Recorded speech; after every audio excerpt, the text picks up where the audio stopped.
Bonsoir, c'est Fabienne pour Lyon Clubbing. Aujourd'hui, nous avons la chance de rencontrer Matt Houston. C'est carrément exclusif pour nous. Alors, Matt, comment ça va? Est-ce que tu es prêt pour la soirée de ce soir déjà?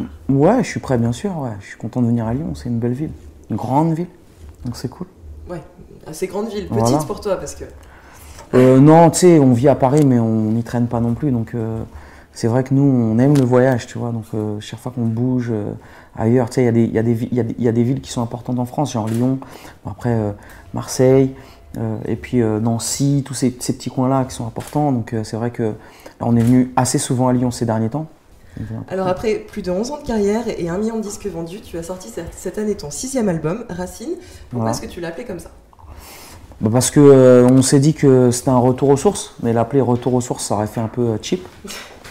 Racine, donc c'était ouais, et puis c'était surtout plus, ça représentait beaucoup plus l'album parce qu'on était dans un trip où justement on reprenait autant des morceaux afro que caraïbéens, tu vois. Ouais.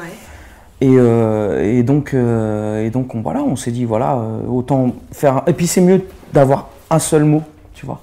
Racine, c'était plus tight. Et après, bon, on a aussi charbonné dans un sens où on a samplé des morceaux africains, donc de Oliver Ngoma, qui était gabonais, pardon, paix à son âme. Et donc, c'est des morceaux qui ont un peu bercé notre enfance. On va dire que le noyau dur de l'album est très afro-caribéen et le reste reste R&B, as Matt Houston. Voilà. Alors Matt, tu es un artiste complet, chanteur, compositeur et même danseur dans tes clips. Tu es un peu notre R. Kelly national.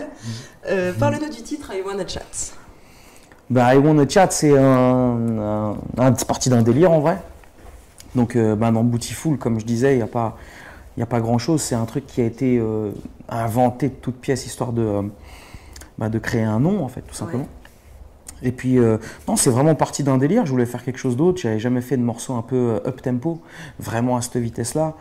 Et puis, c'était un vrai single à la base qu'on a proposé. Tu voulais pas le signer, Matt Houston? Non, enfin, c'est pas Matt Houston. Je chante pas dedans. Enfin, c'est pas mélanger les œufs dans le même panier, déjà, ouais. D'une. Je pense que c'est une règle. Tu sais, la France, elle aime bien te mettre dans une case.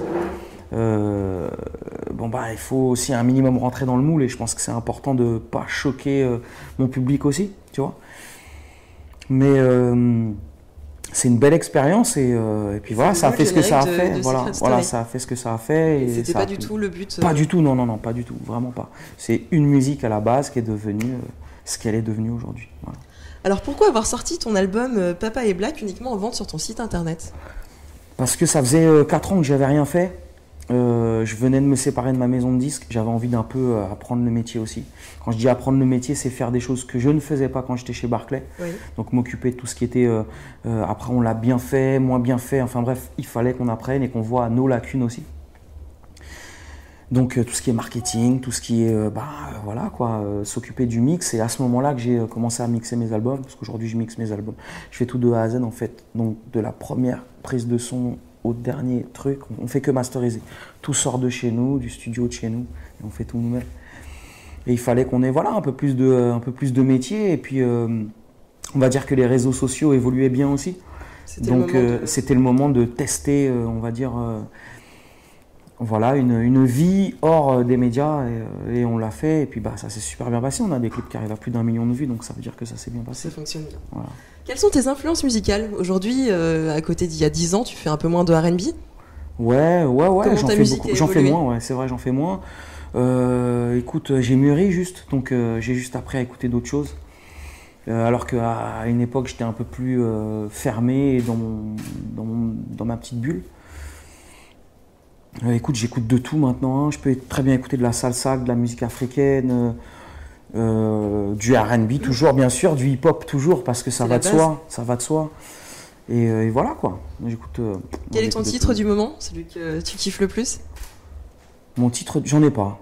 Franchement, j'en ai pas. Je peux aussi bien écouter. Dans la voiture en venant, quel est le titre que tu as écouté? On a écouté nos titres. Tu vois, on est sur des nouveaux titres, donc on a écouté nos titres. On a écouté les nouveaux titres et puis on se faisait des petites critiques dessus, sur ce qui avait à changer, ce qui n'avait pas à changer, etc. Donc on est resté une bonne 20 minutes à parler de ça. Voilà. Alors tu as collaboré avec P-Square, Mokobe ou encore DJ Will. Dans tes rêves les plus fous, avec qui aimerais-tu faire un titre? R. Kelly, Riley et Michael Jackson s'il n'est pas mort. Voilà. Des grands quoi. Ouais, bien sûr, des grands. Faut toujours viser haut, hein, t'as vu? Alors est-ce que tu peux me confirmer que depuis le mois de juin, tu es gérant d'un club-restaurant?